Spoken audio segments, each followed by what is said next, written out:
it's really about creating that authentic experience for yourself and for the people whose lives you want to impact. And how do you do that? You do that by being able to share those parts of your life that got you from point A to point B. I think that's what's most helpful for most people.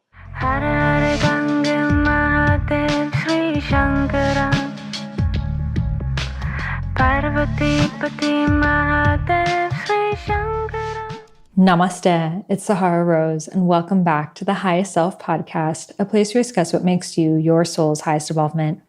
I'm recording this watching the most beautiful sunset right now. It is hot pink and orange, and it's reflecting on the water, and it's just such a beautiful reminder to take a moment to honor that sacred pause. Every sunrise, every sunset, we are given the opportunity for renewal. We're literally witnessing our planet move into her new cycle. And we too are these beautiful, eternal, and cyclical beings. And I know for myself, sometimes I can be like, but I want to create so much. And I have all these dreams and goals and aspirations. And it's beautiful. And it's what keeps us alive, like writing a book.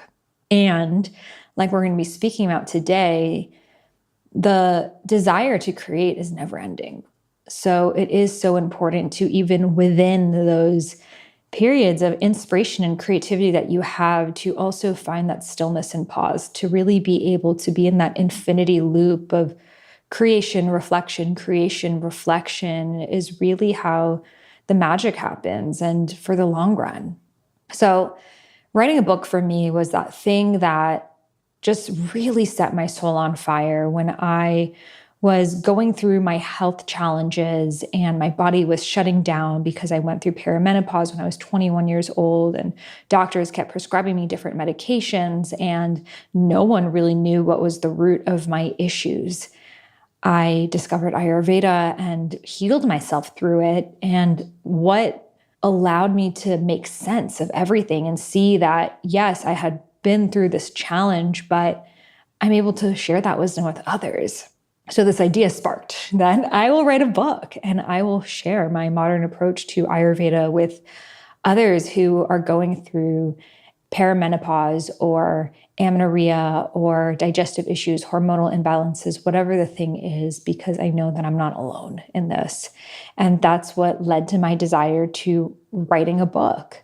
And I had never been an author before. I didn't know the first thing about writing a book, but I just started writing and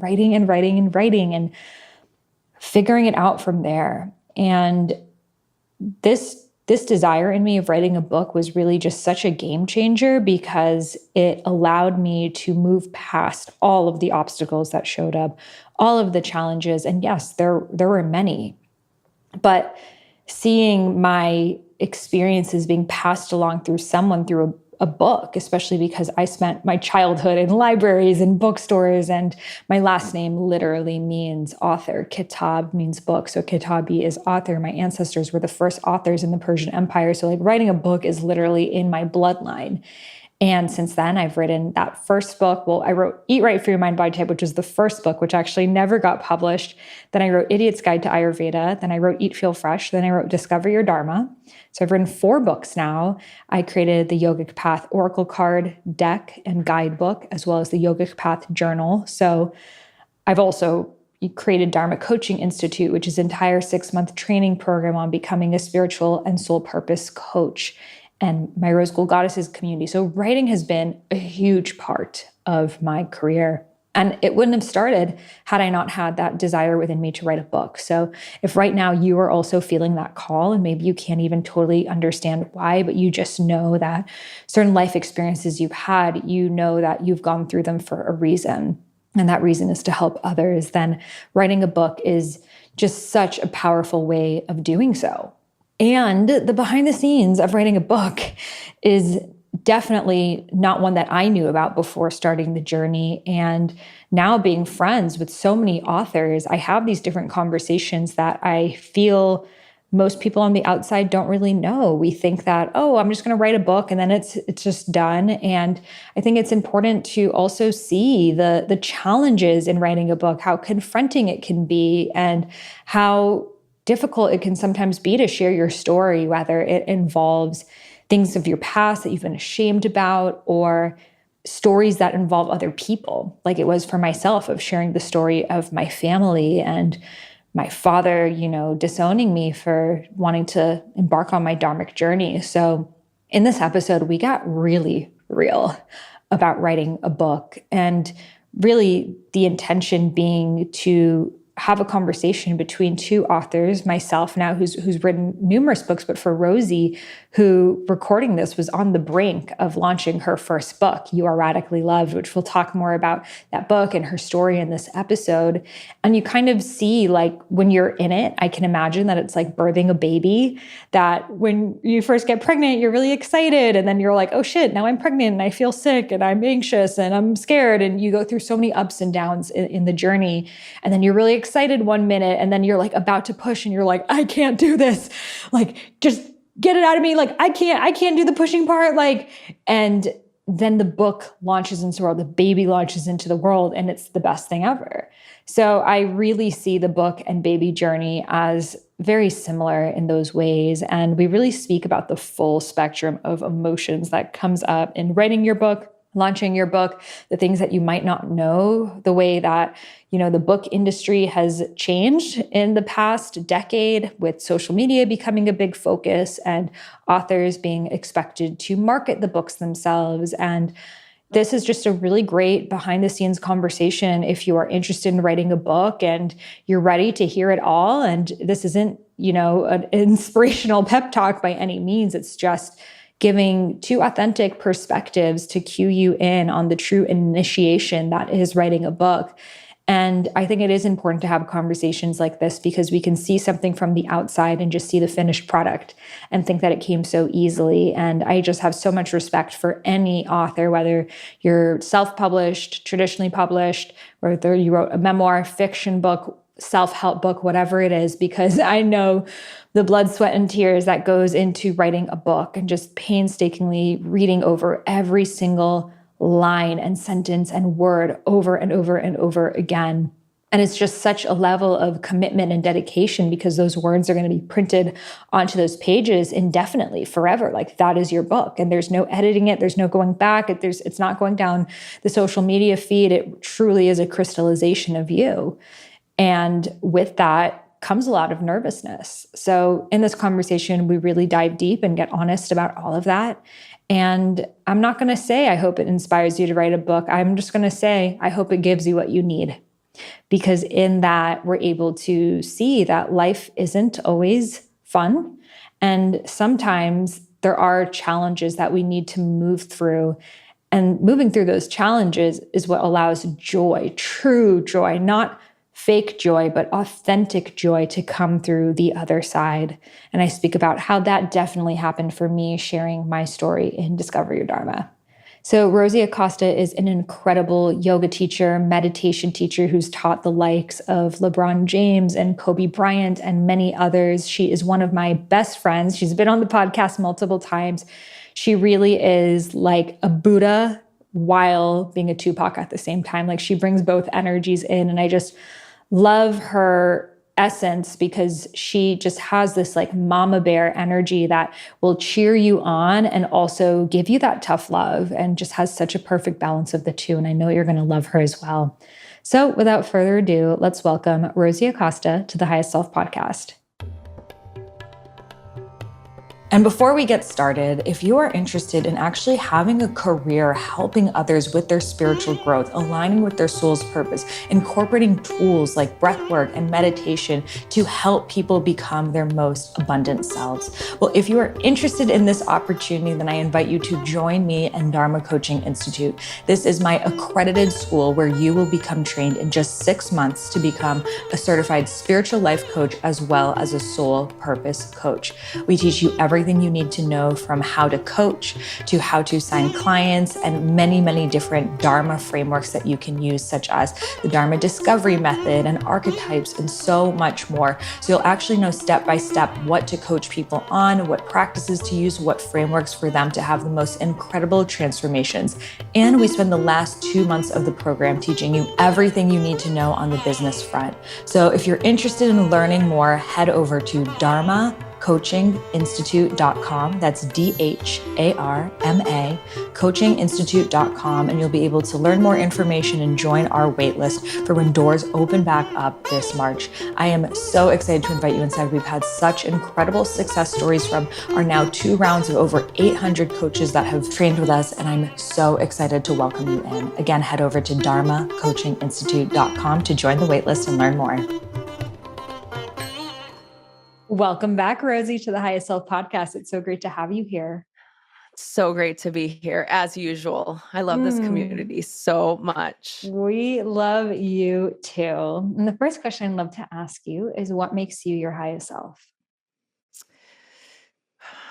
I think right now, I love when you ask this question, because I always feel like I have to tune in to see what is present, because I like the experience to be dynamic as opposed to static. So that being said, connecting with the people that love me, that makes me feel my highest self.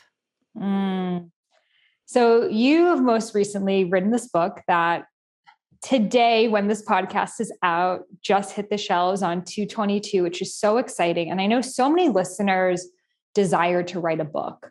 And I know for myself, it was like this far off dream. And I was like, one day I'll write a book. And it's happened, and multiple times. And each time has been its own, its own initiation. So I would love for you to share a little bit more about your process of writing the book. And first of all, how the original idea planted within you.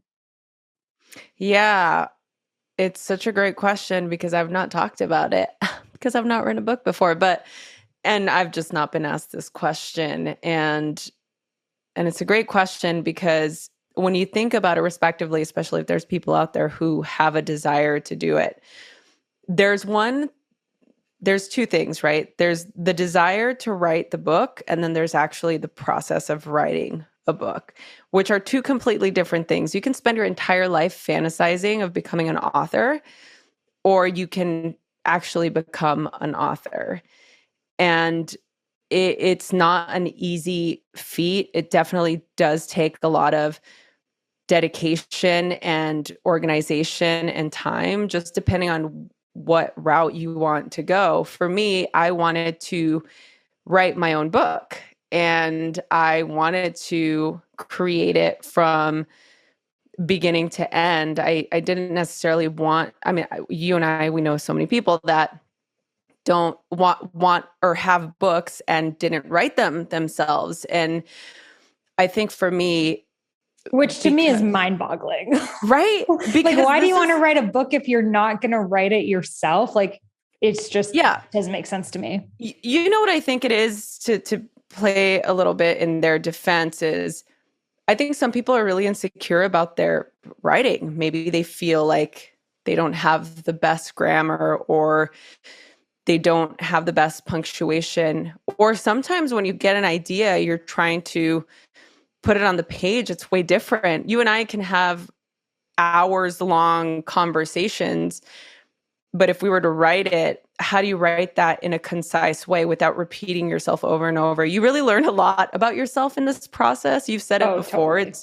It's been such a transformational process. I remember when you were writing Discover Your Dharma, and what a toll that took on you just to be able to channel it and get it all out. And there was some issues that you encounter having to rewrite things or having to move things around. And I had the same experience, but I find it very fascinating that that people don't use it as an opportunity to explore more. If you're insecure about your writing, like, why don't you hire a writing coach, or you find somebody that can help you feel more confident? Because I think it's an experience that I was going to say, it could be really fun.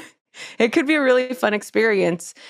For me, it wasn't always fun. It was a very intense, transformational process. And I'm a big fan. Obviously, I'm a yogi, and I'm a big fan of digging into all of the stuff that lies beneath the unconscious mind and to really bring those things out when you are out in the world trying to teach something or relay information.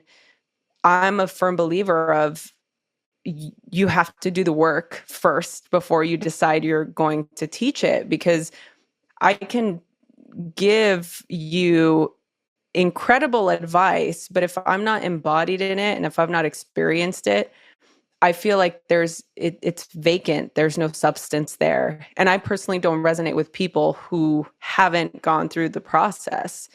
So I wanted to go through the process. I'm not saying I wanted to have the writing process be a difficult experience. It just innately was a difficult experience when you're writing about your own personal story. For me, that was by far the hardest part about writing Discover Your Dharma, was writing my stories. And it's so interesting because for some people, writing stories is what comes the most easily and natural for them. Like your book is really story-based, whereas for me, it's more like channeling universal wisdom comes more naturally to me. But like writing about my story is like, there's just so many ways that I could tell it. And there's other people involved. And what will they think? And my interpretation of the circumstances are always changing too. But that's what I loved at the same time about writing, because it's like the deepest therapy that you can do, because you're looking at those events of your life from this bird's eye perspective where you're not angry, you're not therapizing it, you're having to come to neutrality around it to share it. And I remember for myself, like writing about the story of my parents, which was the most challenging part, the first maybe 20 times I wrote about it, there was always some charge. There was always some like,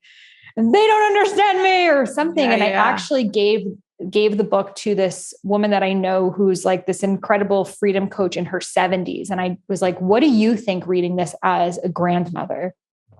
Just to see, because your book is going to be read by so many different people in different walks of life, that something that may resonate with you and your peers may sound totally maybe childish or selfish or whatever in someone else's. So it was really interesting for me to give those passages to different people and hear their interpretations of it. Mm-hmm. And that allowed me to just diffuse some of that heat that was around it and just see the events for what they were and come around to this beautiful conclusion of those lessons needed to happen for me. So one day I could pass that wisdom along. Yes. And I love that you're saying it in that way, because it gave you an opportunity to examine the experience from a different perspective, which I feel is innately healing. In order for us to have a healing journey, I feel like that's what is necessary. We need to take that eagle-eye view from above to be able to examine all the facets of a scenario that we think is, completely, I don't know, like dualistic in a way. So I have a question for you, because you did, right? And it's I think that the story of you finding your dharma and going off and having your journey and this experience that you had with your father, like, you have to just be able to write it, right? You can't, if you start thinking, oh, what's this person going to think? Or what's that person going to think? It's going to stop you every time, because you're such a conscious person that you know what your experience was. But now you're thinking about the other person. Well, what was their experience like? How do you do that when you're telling a story? How do you maintain that sort of subjective view of a situation without going into doubt of yourself, doubting the message that is coming out? So I'm curious, when you first wrote it, because I had a same situation when I was writing about getting arrested. I actually didn't want that story in the book at all. And I actually fought 2 different times to get it taken out, because I'm just like, oh my God, like, I don't know, this is not good. But a situation with family members, there are other people involved, right? For me, it's just like, okay, this looks bad. But for you, there's somebody that's still in your life, And it was a very, very hard and charged situation. So how did you write At what point did your dad find out about this? Like, can you explain that process as you were writing? Like, were you writing and just saying, here's to my editor, I'm putting this in the book, and then I'll think about it later, and then maybe I'll take it out? Or were you like, no, this is in, I'll deal with the whatever, if there is an issue later? Well, I first just want to say, how funny is it that both of our stories that were like the most groundbreaking, that people like, the first thing I want on the podcast is like, tell us how you got arrested, girl. Like, we want to hear that story. And you're like, I don't want that in the book. And for me, the first thing people ask me is, tell me about your relationship with your family. And I'm like, that was the thing I didn't want in the book. So it's like that thing that, and for people listening, that thing that you might be ashamed about, that thing that you feel like doesn't fit into the picture, or you don't want people to know about you, or it doesn't look right. That's the magic. Like, that is the thing that's going to help people relate to you and realize that you're a human. But fuck, it's hard as hell to share. So yeah, the first time I wrote the book, I didn't even include the story. And then I remember the editor's like, can you share a little bit more about your journey? Like, we know nothing about you. I'm like, it's not about me. It's about the wisdom. I'm just a channel for it. I don't want to add my personality, you know? I'm like, why can't I be like Eckhart Tolle, just this mysterious right? You know? That is so funny. And so then I wrote the story, just like writing it all out, stream of consciousness, just like, it was probably like 10 pages long of like everything I could remember about that experience that I've obviously replayed in my head, but just getting it out on paper or on laptop, really. And then from there, it was like, well, fuck, I definitely can't put this in it. And then from there was like that refinement process of, okay, let me, and it would go back and forth, that sometimes I would edit out all of the really severe parts, that it just sounded really like blah and basic. And then there were times that I would bring parts back in, like my dad calling me the scum of the earth or dead to him, or, you know, these really intense things that if he read that printed, it would just take me exactly back to where I was. So I'm like, I don't even know how long I have left with my dad. We're on good terms. Is it worth me writing it in this book when that it could ruin that again? It's like, I'm either having to write it and share it with the masses and help them at the risk of losing my relationship with my father permanently. Wow. So it was that push and pull of how much can I share without it jeopardizing our relationship. However, I knew any amount of me sharing was not going to be okay with him. So that's when I started to have different people read it and really sit with it. And what I did too was, in the story, I would kind of flash back and forth to how I felt and how he probably felt. So I felt, and I never said he said this or he did that. I would say, I felt that my entire life was a lie and that they told me to follow my dreams, and here I am living them and I'm dead to them. He probably felt, I came to this country trying to give my family a better life and wanting to survive. And here's my daughter taking that all for granted and potentially putting her life at risk. So then people who are in that parent's perspective could also relate to that same thing. So I included more of both of the stories, but eventually it did get to this point that I'm like, well, I can't not have my story in my book. So I need to just print it. And I did not ask for permission of having that story in, because I knew the answer would be no. Yeah. So I just got it printed, and it wasn't until the book was about to come out, like during Thanksgiving, 2 months before, that I had the conversation. And I told him, and it was actually interesting because my dad he wasn't really angry about it. He was like, okay, well, if that's your story, like, you can share. It was more my mom who was angry about it, because, you know, sometimes moms care more about reputation and what people will say. Yes. But I'm so glad that I didn't, you know, and every scenario is different. And I wrote it in a way that I didn't picture him in a bad light. I just shared really an immigrant family story that a lot of people can relate to. But for example, if someone's writing something and maybe it's about, but at the same time, I kept coming to the conclusion of, it's my story to share. So even if you were in an abusive relationship, that's your story to share. Even if you did have a narcissistic mother, that's your story to share. You don't need to dish out all her secrets and say verbatim everything she said to you, but you can share how you feel. And that in itself, of owning your story, I think is one of the most healing parts. Yeah, I totally 1000% agree. And thank you so much for sharing that, because I've been wanting to ask you that. It's a very nuanced question, because I was there obviously in this process when you were going through this, but I am curious from, yeah, from the page to saying it out loud, like what that process was. So thank you for sharing that. And again, for the people that are listening to this that want to write that story, that are wanting to create something that is going to heal the world or change people's lives, our wound is our message.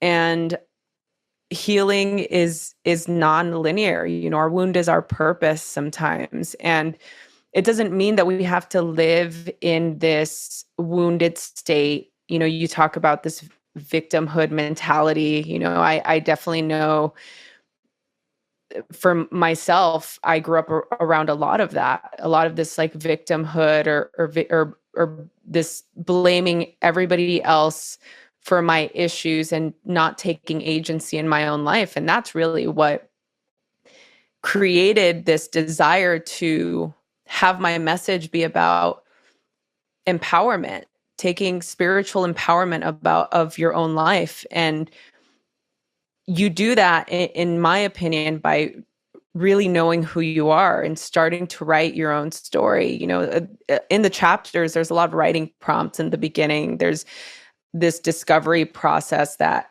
has to happen in order for us to really find what those truths are, because that was a really intense experience for you to go through. And some people might even hear it and say, oh my goodness, like, how do you still have a relationship with your father after him telling you all those things? Or, you know, for me, like going through the process that I went through and having similar situations, you know, some that are not in the book, you know, where I felt like, yeah, if this would have gotten printed, people might not understand, you know, and I say that also coming from an immigrant family. Like, there's just certain types of responsibilities that you have to sort of like honor your family. And for me, getting arrested was one of those dishonoring things, right? Here I am, I have inherited this paradise and I don't want it. And I'm doing everything in my power to break this opportunity, to just not care about life because of what I understood.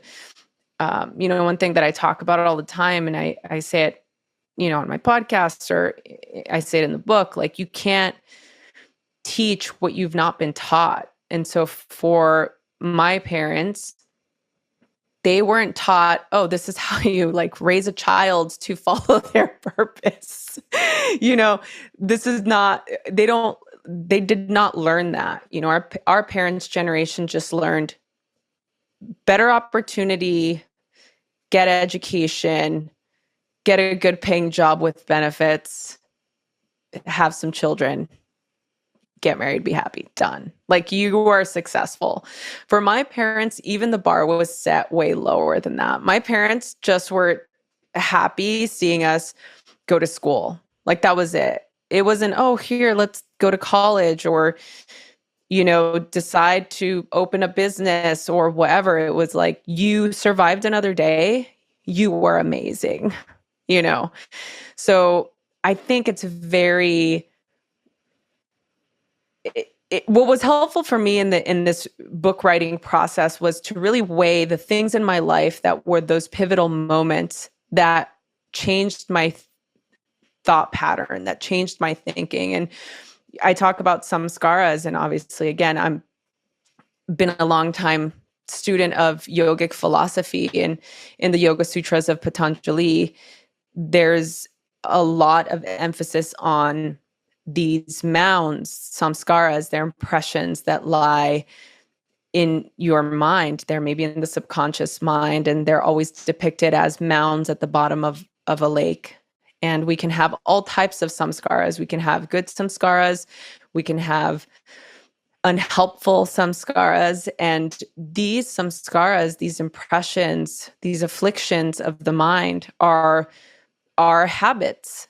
They are what create our autopilot system. It's where we go to when we are reactive. It's what we do every day. And so if you have a desire to create something, to write a book, what are you doing every day in your life to create that process? What is the track that happens in your mind? Are you able to motivate yourself to write every day? Did you make a decision that you want to maybe record yourself talking first and then transcribe it onto a page? For some people it's helpful to do that. For some people it's helpful to actually have, pencil or pen to paper.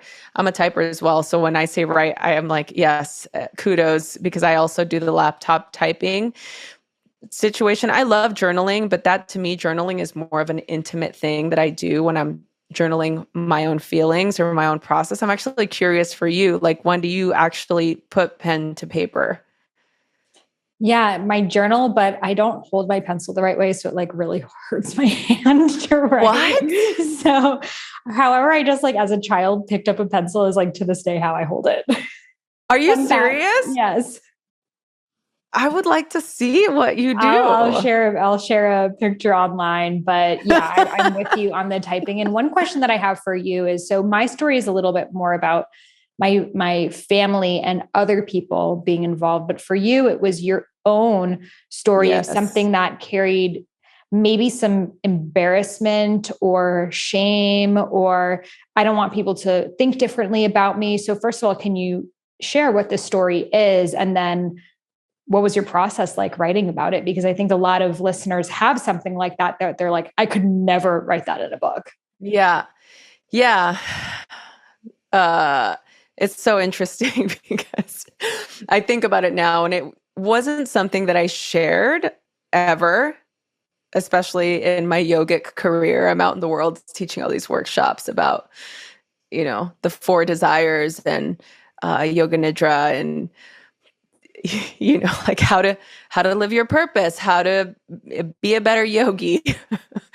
And at the same time, not really, I didn't think it was a noteworthy experience. There was a lot of shame around it. There was a lot of just, I thought that it was mundane because everybody around me at one point or another, when I was young, growing up in East LA in the 90s, everybody got in trouble with the law. So it wasn't like I was different. And it wasn't like it was something that, in a way, yeah, there was a lot of shame around it. And the shame really came from dishonoring my family, my parents, really upsetting them. But I was 15 years old. I was a sophomore in high school, and I'd already been in trouble with the authorities.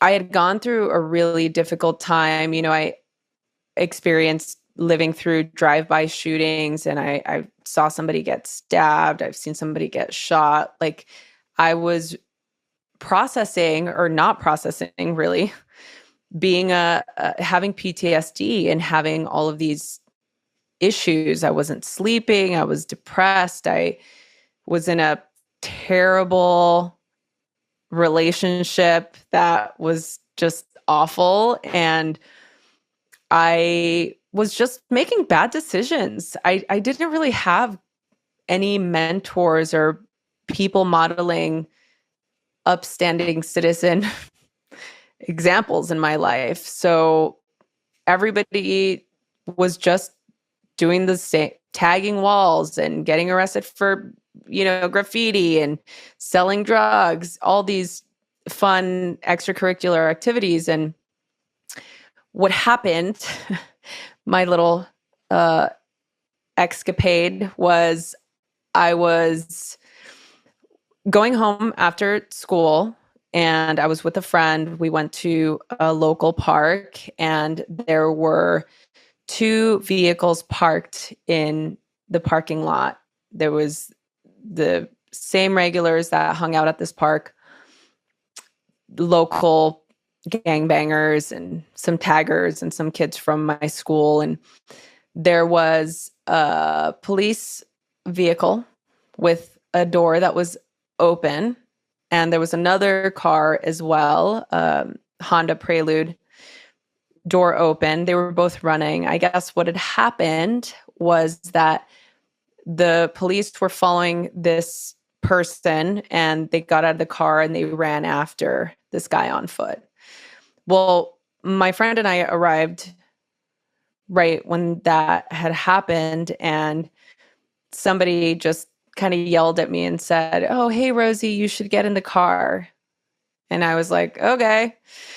So it wasn't anything. It wasn't like I was trying to steal a vehicle. It was just, and I was completely sober. And this is like the worst thing. I can't even blame being high or anything. I was literally completely in my right mind, wearing my panda fingerless gloves from Hot Topic, like my black hoodie. I was just, you know, being an unpresent child.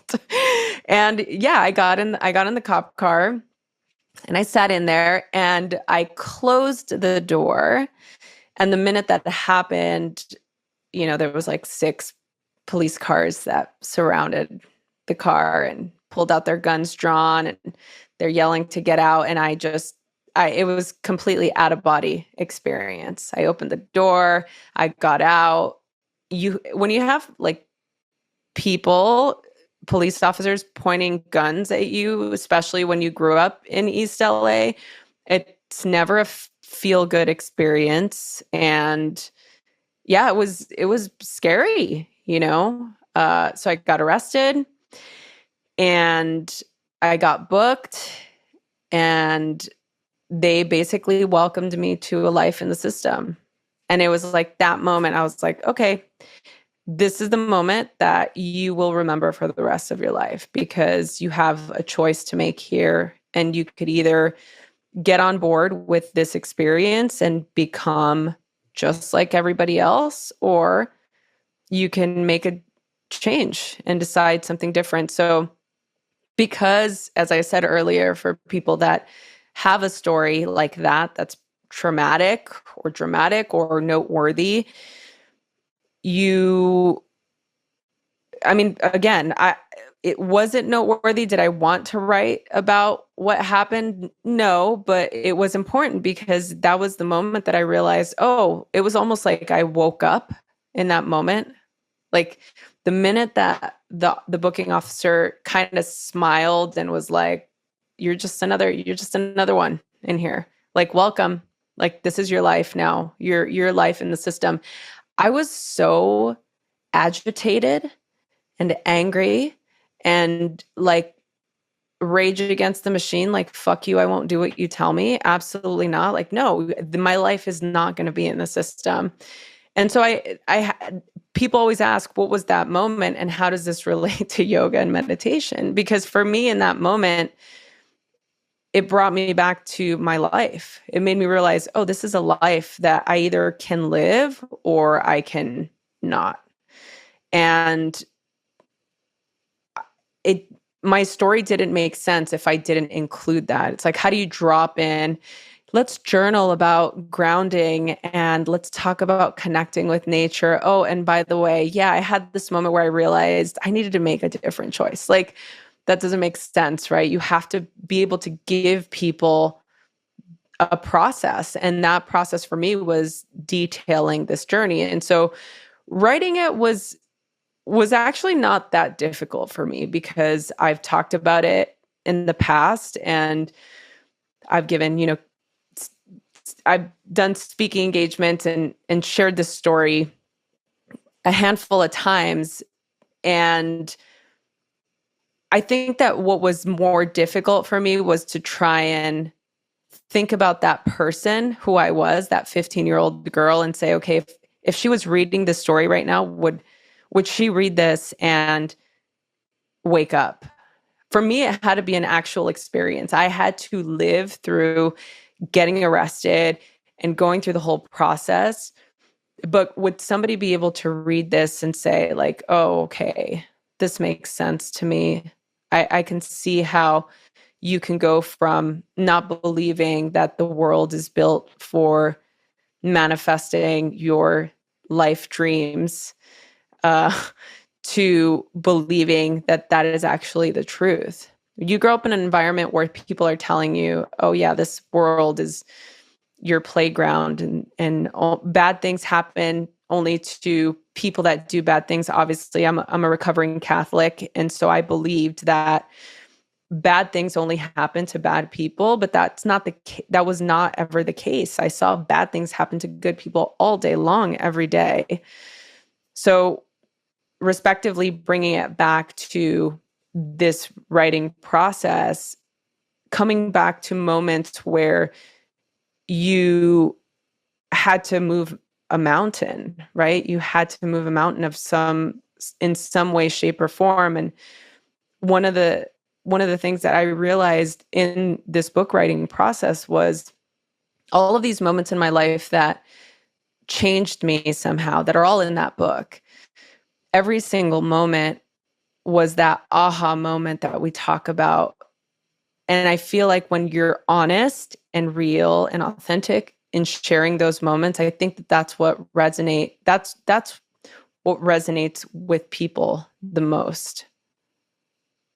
Thank you so much for sharing all of that. And, even hearing that story for everyone listening, I think for everyone, it makes them more curious about your life tips and your journal prompts and the things that you share, because you share how you got to that place. And I see so many of us with this like Instagram culture that we're just sharing like the light or just say these affirmations, and without the why you got to these affirmations, why this is your practice. It doesn't really stick the same way. And I think also sometimes it's that labeling of things that have happened to us in the past that make it real. So like for myself, I mean, what my dad said to me is considered verbal abuse, right? But to say verbal abuse, it's like, holy crap, like I lived through that. Or for you, it's grand theft auto, but that feels like a really intense label. But, it does. But that's like the term. Or for someone else, it could be like, wow, I was in an abusive relationship. But it's not until and I think there's a light and shadow side, like that sometimes we get overly obsessed with labels, but sometimes life just, we're so in it that we never take that bird's eye perspective, that we're never like, oh, wow, I actually have gone through some shit. Like I actually have learned a lot, that in writing the book and giving it a label, giving it name, giving it terms, you're like able to almost step back from it and see it as this magnificent and painful learning lesson that makes you part of the statistic. It's like sometimes you think, oh, things like that happen to other people, but they don't happen to me. And it's like, oh no, I'm part of the people who have been domestically abused or whatever the thing is. And it allows you to relate to them on a much deeper level, because again, we can hear statistics all day, but it's not until we hear the stories that they become real for us. So I think there's just such beauty in hearing the stories of things that are intense, to add that nuance to it and help others realize that they may even be in it and not know it. Yeah, no, you're absolutely right. And I couldn't agree with that more, that people, it's really about reflecting and observing your own life. And when I first started teaching, obviously, like I'm not teaching a class and sharing, I got arrested, but it's pretty public knowledge at this point. So I don't mind having a dialogue. And again, it was such a pivotal experience for me. But I feel like everybody has those moments, and they don't have, there's a story that I talk about this in the book, my first experience with meditation and having the introduction to Paramahansa Yogananda, going to the Self-Realization Fellowship when I was right soon after my getting arrested extravaganza. And I talk about how having a spiritual awakening doesn't have to be this dramatic experience. Sometimes it could be as simple as just taking a spontaneous deep breath. It could just be that moment where you realize, oh, wow, there is a channel within me and I can go there and I can get into that frequency in a very easy and simple way. And going back to the book writing process, I think that I had to go in that bird's eye view, as you say, vantage point to write about all of these experiences, to sort of disconnect from that egoic self that wants to place items into categories and have opinions about, oh, this is right, this is wrong, or oh, I feel a little bit weird about or shameful about this. I don't really want to share this. And we start to censor ourselves in a way where we aren't being fully honest about our experience. And I think that's one of the big issues I have with influencers in the wellness space, is that they're only sharing the sort of end of the process. It's like, oh, here are the affirmations, or here's an exercise to how to get there, or do this first.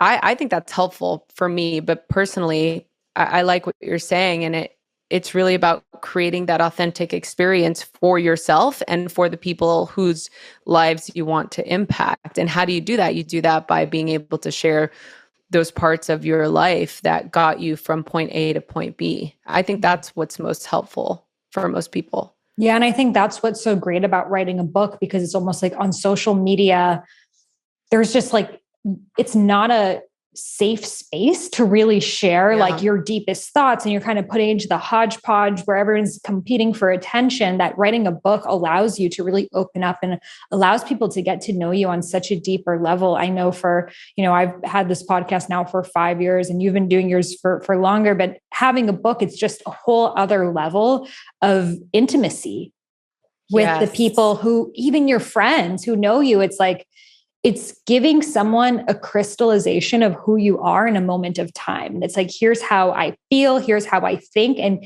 here's the message that I believe is the most valuable for the world to hear. Because in writing a book, you truly are, in any moment of writing a book, you're writing the book that you feel is the message, that if there was anything I was to share right now, this is what it would be. So yeah, I'd love to know, in you choosing to write Radically Loved, when did you know, like, okay, this is the book, this is what it looks like? Like, was it an instant download? Was it kind of step by step? How did it happen?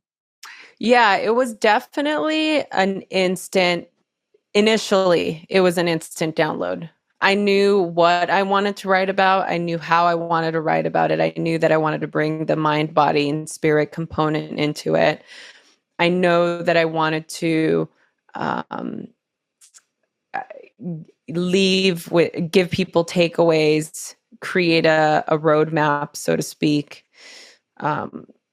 But it changed. Obviously, you were, I mean, I know you were, but the listeners don't know. You were involved, or you knew about the process of going from what I thought this book was going to be to what it ended up being. And initially, the book was very prescriptive. I had this, just like you said, I mean, I was like, okay, this is what I want to say. This is what you're going to do. You're feeling like this. Here are the practices. Here's a meditation.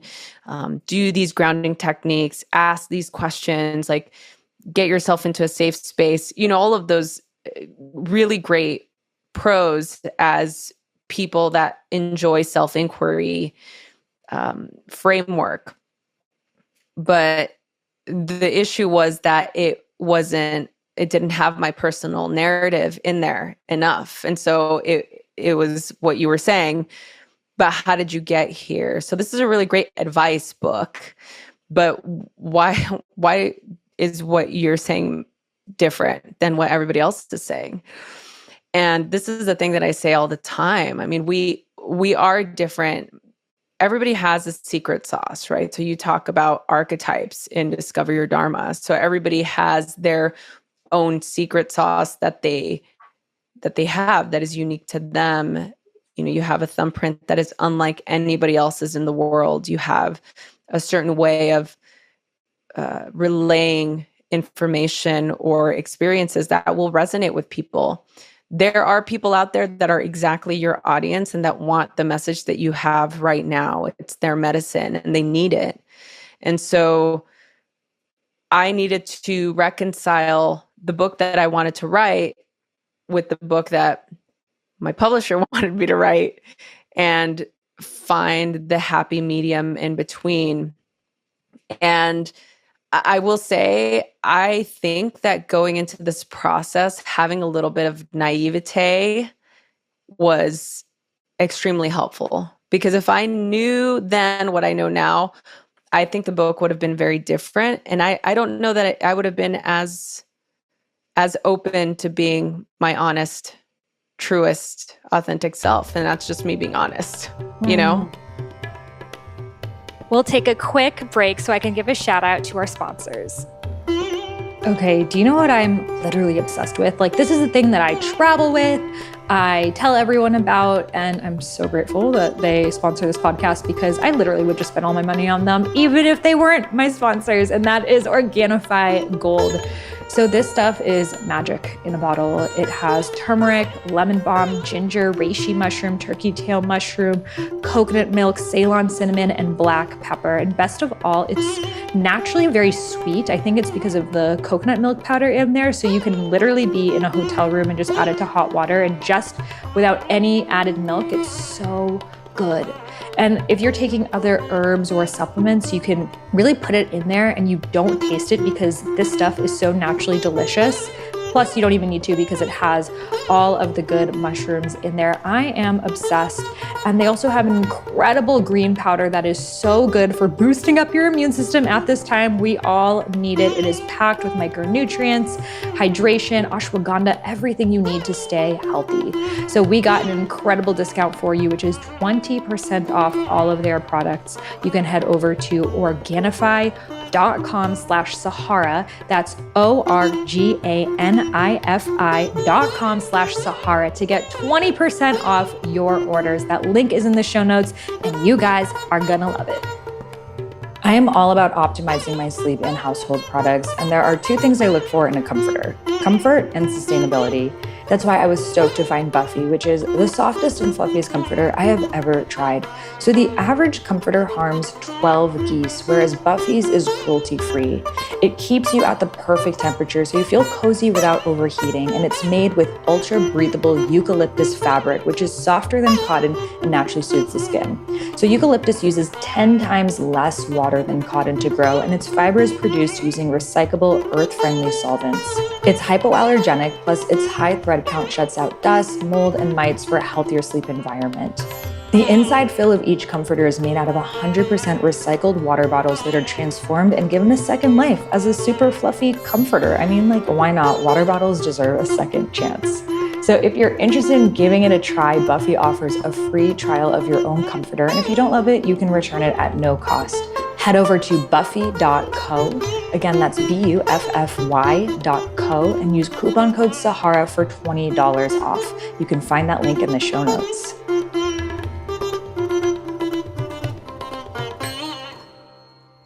Thank you for sharing that. So yeah, I'd love to now move the discussion to lessons learned, now finishing the book, and your book is about to be out. So I remember right before my book was about to be out, and I called you and I'm like, to be honest, this whole thing was not worth it. It was just so much work. Like, I don't know. I'm doing everything on my own right now and I'm fucking dying. Yeah. So, yeah. But I will say now, over a year of this book being out, it 100,000 million% was worth it.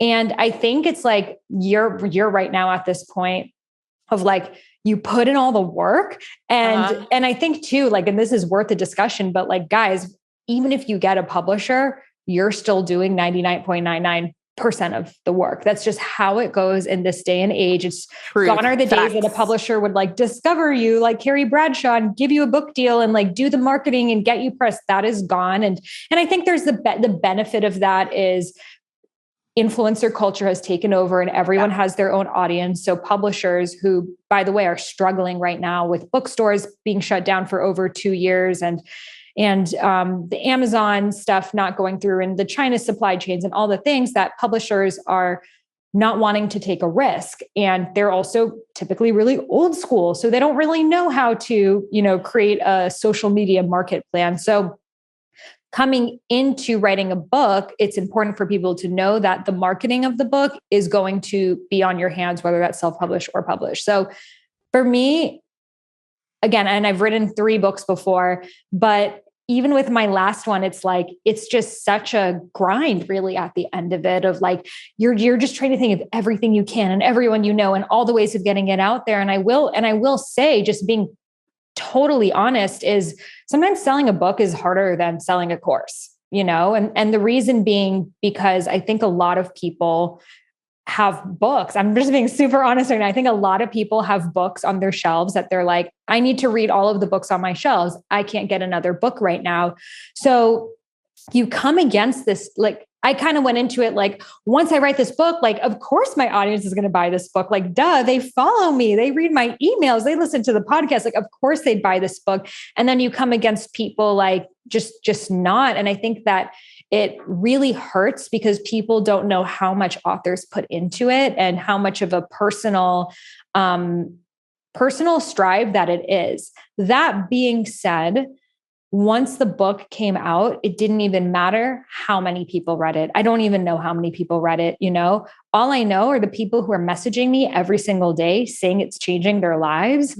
And that's beyond anything that's quantifiable. And that for me has made the process it's like having a kid, right? It's like, it's hard and there's sleepless nights and all the things, but you wouldn't change anything.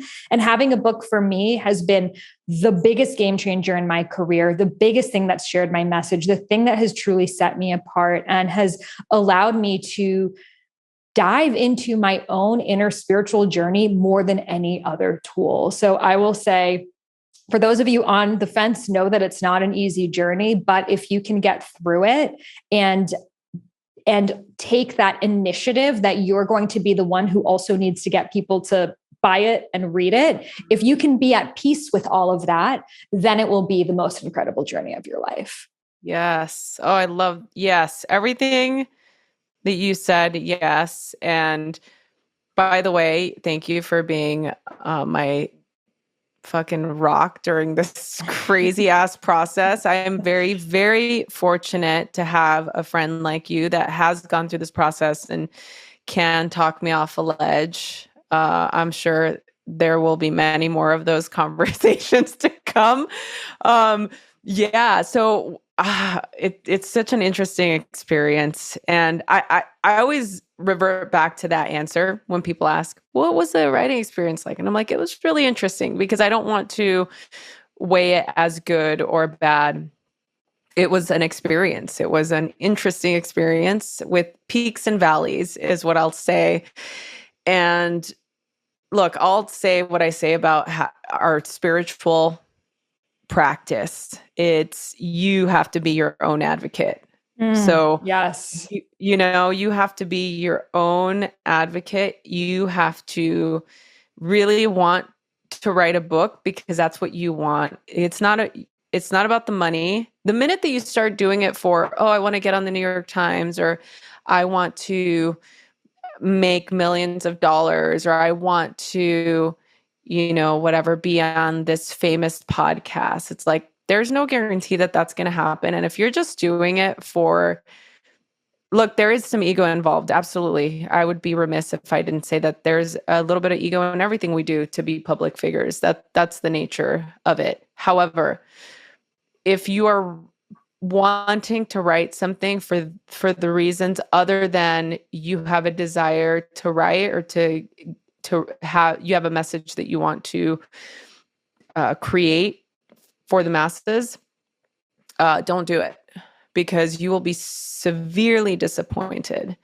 It's like being an entrepreneur, right? Obviously we understand this, Sahara and I understand this. It is, you are a full-on business. You are your own marketing. You're your own, if you're writing your own book. And like, for those people, there are people out there that have the money for all of this.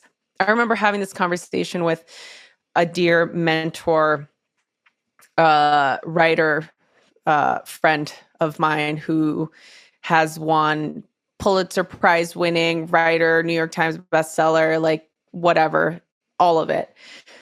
And when I have certain questions or certain experiences, he goes, his best advice is always, don't take the blame, don't take the praise. Mm-hmm. You know, do the experience for the experience, because it is your fucking purpose and it's what you're here to do, and you're going to do it, and it's going to be amazing because you're doing it and you are empowered within your message and your journey. And if your journey is to write a book, then you write the shit out of that book. You make it amazing. You put all the smartest things you've ever said, you put it on in that book.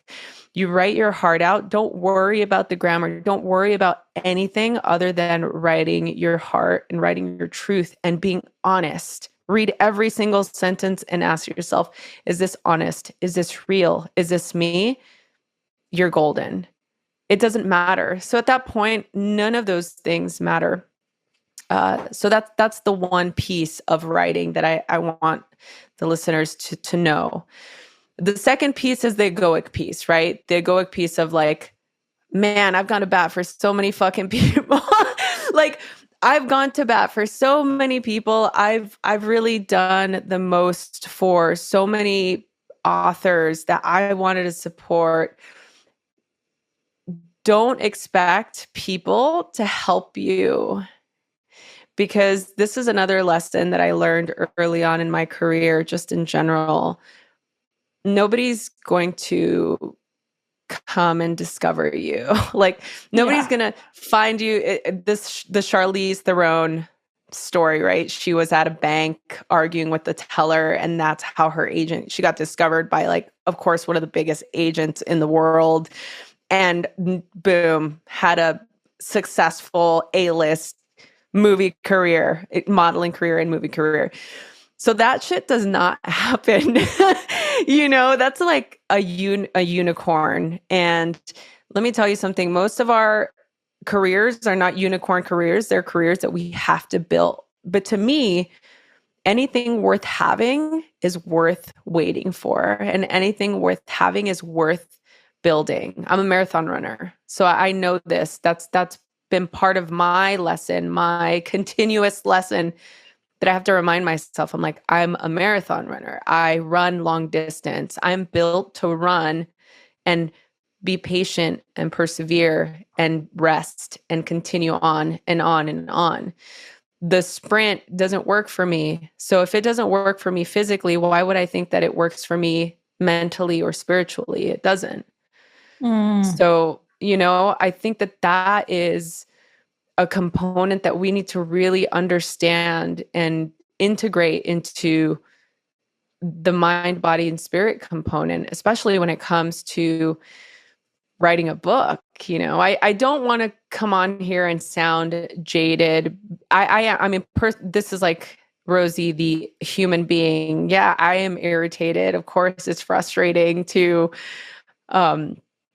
work really hard and do the most and be my own advocate. And I am not a big fan of selling all my own stuff. I'm just so much better at promoting everybody else's things other than my own. And so now I really have to learn that lesson. I have to practice what I preach, right? I have to be my own advocate. I have to put myself out there because I believe in the message. It's not me. I'm not trying to promote, hear me talk about I know that sounds counterintuitive, but like, I'm not here to talk about myself. I'm here to talk about an experience I had that I pray will help you on yours.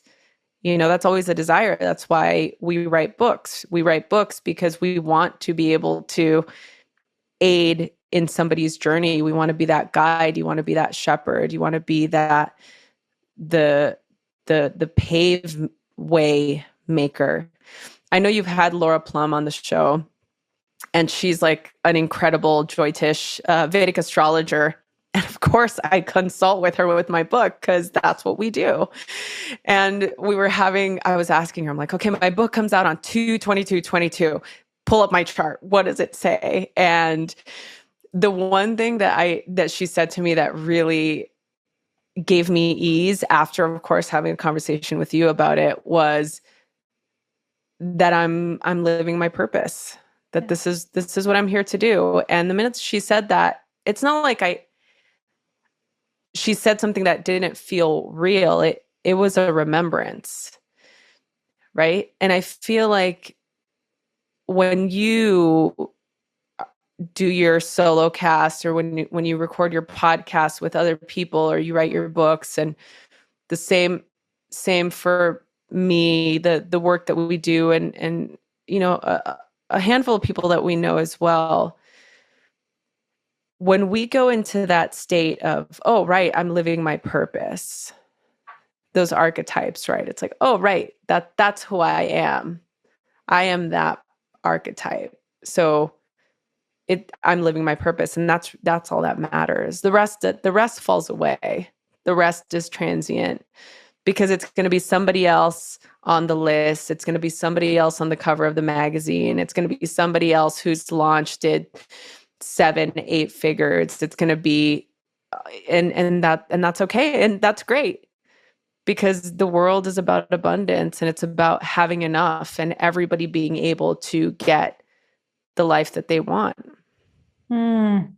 So much that I know people listening right now deeply resonate with. And I think one of the biggest things that helped me was, this book is not really about me while it's about me, I want to get it out into the world, because I know that my message can help the world. And even if no one reads it, me writing it was all that I really needed. And it's like having that both and of you writing a book heals you. And it doesn't even matter if not a soul reads it. You change so much in the process of writing that book that in itself is enough. And what lights the way in the process of you writing the book is thinking about all of the people one day who may read it. So it's like a both and. It's like attachment, non-attachment. And you need to be able to weave around in the 3D and the 5D. And I think what you spoke about of you being such an advocate for other people, but when it comes for your own stuff, like feeling weird to talk about it, or you don't want to come off as salesy, it's such a big thing for women. Because we have been trained from the times where kids, don't talk about yourself. You're going to come off as full of yourself, selfish, conceited, a bitch, like all of these things that we've heard. So like writing a book and then having to talk about it, it feels so self-promotional. Even when I use the word self-promotional, it has a negative connotation that we don't want to come across as someone who thinks we're so important. But at the same time, how are we going to share this book if we don't talk about it and don't believe it's important? And that's why probably 90% of the people on the New York Times list at any given time are men, because it's culturally okay for them to talk about how great their books are and everything that, whereas us women, it's like, I notice this in myself. It's like, I'm constantly in my mind battling how I can even talk about my own work without me coming off as selfish. Cause my affirmations to myself, I'm like, I am a creative genius. But if I told someone I'm a creative genius, they'll be like, this bitch thinks she's Kanye West, So it's that battle that we get to move through and then recognize what's our own story when we see another woman talking about her book or talking about her business. Like I saw this post on Instagram that someone shared, and she's like a therapist and she shares all of these really inspiring, beautiful quotes. And someone commented on her like, "Oh, you have a book coming out. I hate when people I follow on Instagram have books coming out, because all of a sudden their content just becomes about selling their book." And she screenshotted that comment and she wrote this beautiful, just like reply of, people don't realize that the person behind the Instagram sharing the free content every single day is a human that, first of all, needs to live and pay their bills, but also that writing a book is not a moneymaker at all. Most people I know actually lose money on writing their book because they spend on PR and spend on summits and spend on all of these things that we do. And the very fact that we can immediately cancel someone in our minds for talking about their book, they're not selling a used car. They're selling their soul's story. And for you, it's annoying for you to even mention it. And I think it's such a problem. I've been on podcasts that the people tell me, by the way, just don't talk about your book because my audience doesn't like it when people refer to their book. It's like, so then what are we doing here if we have to pretend we're just these like clouds that share content that aren't a human on the other side? So I think it's this bigger conversation we need to have of being okay promoting, and stop making that word promoting such a jaded word. Yeah, I totally agree. And I don't know what that's about, that people get so put off by.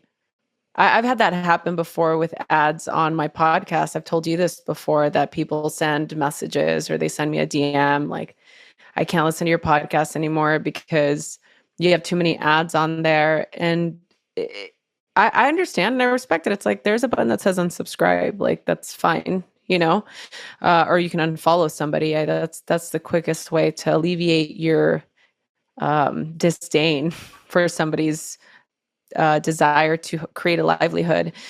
I say this all the time, like, I give and you do too, so much free content. There's so much free content out in the world for people that can't afford to buy a book. I mean, a book's like $16 to $20. People can't afford to buy books. Like, you get it for free at the library if you want. Yeah, exactly. So those people that can't afford to buy books, those are not the people saying those comments. That's what bothers me the most. Mm-hmm. It's the people that have some sort of trigger within them go off when all of a sudden they don't want to get sold something. And it's a hard line to toe, because we need to, first of all, like, survive and make a living. I mean, the free content that people consume, somebody has to pay for it somehow. You have a producer that produces the podcast. Maybe you have somebody to write show notes. Maybe you have an assistant helping you. Maybe you're doing it yourself, that you're creating your own content on Canva. That costs money. Your hosted podcast costs money. I mean, people don't realize the cost behind running a business. And yeah, like you said, authors spend thousands and thousands upon thousands of dollars on book launches. And at the end of the day, you want to be, you write your content, you create your content for your people that are following you, that are there because there is something about you that they like. But the problem is that sometimes people follow people because they want to be triggered by them. It's like being in an abusive relationship. So I feel like there are certain people out there that are just not happy, and they want to make you go into their frequency, and they will do everything in their power to get you out of your creative state. I'm glad that she responded. I follow that same influencer too, and I loved that. I loved what she wrote, and it was true. All of it was true. I think we need to stop apologizing as women. We're so conditioned to apologize for everything, to be humble. And look, I'm all about being humble. I get it. I have Kendrick Lamar playing in my brain 24/7. I understand the intention behind humility, and at the same time, I get to practice what I preach, to be able to advocate for myself. I can advocate for myself when it comes to my spiritual practice. My practice fortifies me. And I know it fortifies so many people. I know so many of my students, and I want them to feel empowered to advocate for themselves too. And so I feel a little bit disingenuous if I'm sitting here telling you, Sahara, to go out there and call your people and promote, and your book is out, and let's, get it in front of the masses. Well, at the same time, when it's my turn, I'm just like, oh, but no, I don't want to call that person, or I don't want to ask people for things or to help me, or even my listeners. I'm like, I want to be conscious about how much I talk about the book. And I have people, some of my listeners DMing me saying like, hey, where can I buy the book? Like, are you going to tell us where to go? And obviously that's a sign for me to say that, okay, I've not been doing it as much as I maybe should be doing. And look, this is a learning process for me too. I think this is an opportunity for us all to get out of our comfort zones. And I'm still very much a student. I by no means have everything figured out, but I do know what I know. And I put it all in one book so you can get it wherever books are sold. Thank you for sharing. Yeah. And I think too, with like the haters, I think that was one of the biggest blocks for me with Discover Your Dharma, of being so fearful of reviews. Because here's the thing with writing a book. Your book goes on Amazon, and on Amazon, anyone can write a review for you, just like they wrote a review on their new Crocs and they didn't fit. And they wrote a review on the Dreamcatcher. It's already coming undone. Then they write a review about your book as if it's just an item like that. And it's like, holy fucking shit. Like, these are like the pages of my diary printed out for you. Like, I have lost relationships and years of my life for this book. And they're like, I don't know. I didn't like it. Something was off. I don't know. And it is so challenging, because it's like part of, at least for me, like part of me like wanted to reply so badly and be like, you're not getting it. And you don't get it. You didn't understand. Even beforehand, it's just the fear. Sometimes the anxiety of something happening is even worse than just seeing it, just reading a bad comment. So I was driving myself crazy with like, people are going to hate it and they're going to write bad comments and they're all going to cancel me and my career is going to be over and like all of that stuff. And I think it is a huge initiation to walk through, to be vulnerable and be honest and write those stories, and be okay that people might not get it.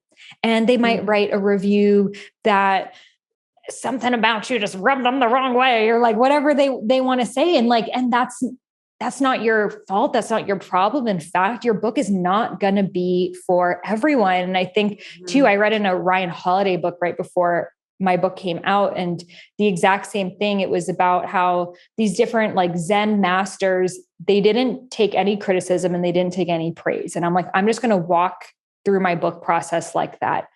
The criticism means nothing, and the praise, even let that mean nothing, just to be completely in the Zen Buddhist state of the book just is, and everything else is just an opinion. And while now I'm out of space that I can really receive the praise, I needed to walk into it almost with this like complete non-attachment. Otherwise, I was yearning for that praise so much that when I didn't get it, it hurt so bad. Oh, yes. Yeah. I have nothing to say to that. I know how difficult that was for you. And I imagine that it's going to be the same for me, but I just thought of a great exercise to do as you were saying that. And I recommend everybody that's listening to do this. Write 5 reviews for yourself. Like, pretend you're 5 different people and write yourself whatever your book's about. Write 5 reviews for yourself.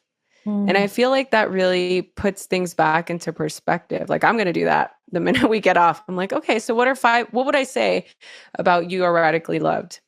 Like, what are the things that stood out to me if I were to just read? I did the audiobook, right? So after I did the audiobook, you're always going to be your own worst critic, right? You're always going to be your own worst critic. But there were some good little nuggets in there that stood out that reminded me of, oh, right, this is why I did this. Or, oh, if somebody reading this remembers just this one thing, I'm happy, just that one thing. And so I can look back at that and write 5 different reviews, 5 different ideas that really resonated with me. And notice if your reviews, if you have negative reviews, or if you go into this framework or this impression or samskara of I'm not good enough, or really didn't like this part, or whatever.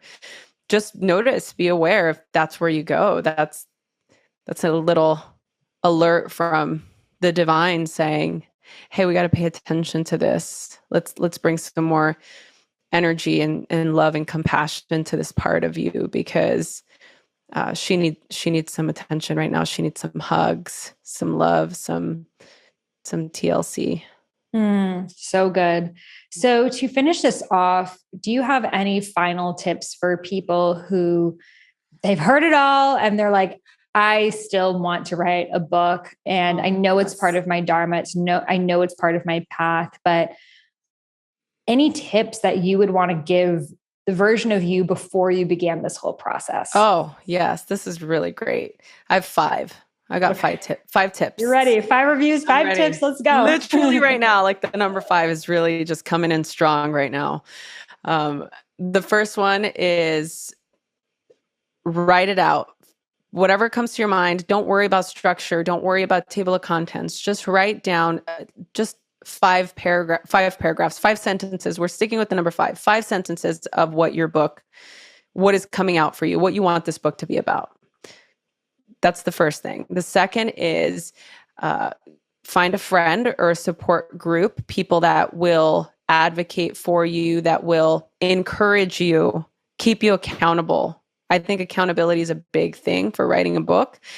Setting a schedule and having somebody keep you on track. So either hire a writing coach or a friend that will help support you, not give you feedback. I'm not saying that, just somebody who will support this dream. So find your writing guardian angel. That's the second. The third is commit to a little bit every day writing, 5 to 10 minutes, or word count. If you're doing maybe 100 words a day, or you're doing 500 words a day. I journal every morning. I do 500 words a day, every single day. Sometimes it's just random things, whatever's in my mind. It's always after a meditation practice. But I do it regardless, every day, 500 words. But you don't have to do that. I started with 100. So start off small.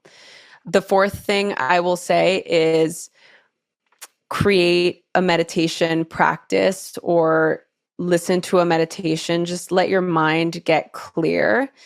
Don't try and think about the book. Don't try and think of stories. Just give yourself time, 3 to 5 minutes a day of just letting your mind rest. And inevitably what happens is you'll start to think about what you want to write about, but that's not a bad thing. Maybe that's when your ideas come in. And then the last thing I will say is, write down what it's like for you to have finished your book. Like, what is that present feeling like? I just finished writing my first book and I feel, there it is, your 5 tips. Start today. Start today. Yes. I'm with you. I'll try to think of some of mine. Maybe I'll have 5, but yes, to the just write everything out. It's so hard for me to think in table of contents. It's just super stream of consciousness. So sometimes it's like, for me, often after breath work, I'll just have an idea about something or a new way that I want to re-say the same thing, of just like a new angle or a new perspective. So I just sit on my laptop and I just kind of let my fingers go and I ride that stream of consciousness. And for me, the writing a little bit every day is definitely not how I wrote my book. And it's not how I work. I'm very I get in the flow of doing something and will do it for hours and then it's done. So what I would suggest is to block out, if you are someone like that, who's super gets on a creative rant and is just channeling from that, block out unblocked periods of time where you can just be in your writing flow. So for me, I wrote the first draft of the book while simultaneously launching my membership and working and moving and so many things happening in my life. And it was really chaotic. And then right before I was going to turn it in, it was winter break. And I had 2 weeks of not really any emails, like presence. And I rewrote the whole book in those 2 weeks because I was able to get deeper and deeper into my thoughts that I actually changed the entire like last chapter of like the purpose of the book, which originally the purpose was all about like your dharma is you being of service. And I had the realization that you being of service is to experience joy, and that your dharma is bridging your highest form of joy and your highest form of service. So had I not had that uninterrupted flowing time, I wouldn't have gone to the depths of my consciousness that I'm not able to access when I have like an hour in between meetings. It's like I'm just, operating from the 3-foot kiddie pool. But when I have time to go in, I'm going deeper and deeper and deeper into the water. So maybe it's like a Saturday that you can do, or getting a cabin for a few days, or using your vacation. Another tip is when I'm writing a book, like I will go MIA on my life. Like I will not hang out with people. Like I will not do things. I'm just a very extreme person. So, and I like just all of my thoughts are about my book. It's just like I'm living my book in that experience. And I think Elizabeth Gilbert said she does the same thing, that she like goes to a cabin for a month and like writes the whole book in that month. And I feel like I haven't done the 1 month. I think that would be pretty awesome for me. So the invitation is really like, of course, there's different, if you have kids, things are going to be different, but honor how your creativity comes through, because once you know what type of creative person you are, if it's little chunks of time in the morning, if it's full days on the weekends, if it's after having a conversation with someone, if it's after having a meditation for someone, like what brings your creative juices flowing, and make that the priority of your life. Because I see so many people, they start writing a book and they stop, they start and they stop, they start and they stop. So another tip I have is to give yourself a deadline, even if you don't have a publisher or anyone who's counting on the book, to give yourself a deadline. Had I not had a deadline for any of my books, I don't think any of them would be done till this day, because there's always more edits. There's always more you can add. You're always going to think differently about it, because again, it's a crystallization of you in a moment of time, and you are forever changing. So give yourself a deadline. And at a certain point, you have to realize it's good enough. And even if you're having this whole other wave of exploration of who you are and you're evolving, and then great, that's the next book. But I see so many people, they're like, well, there's this whole other thing that I'm into now that I want to add into the book. But then, that book and what you knew at this period of time is enough to help a lot of people where they are right now.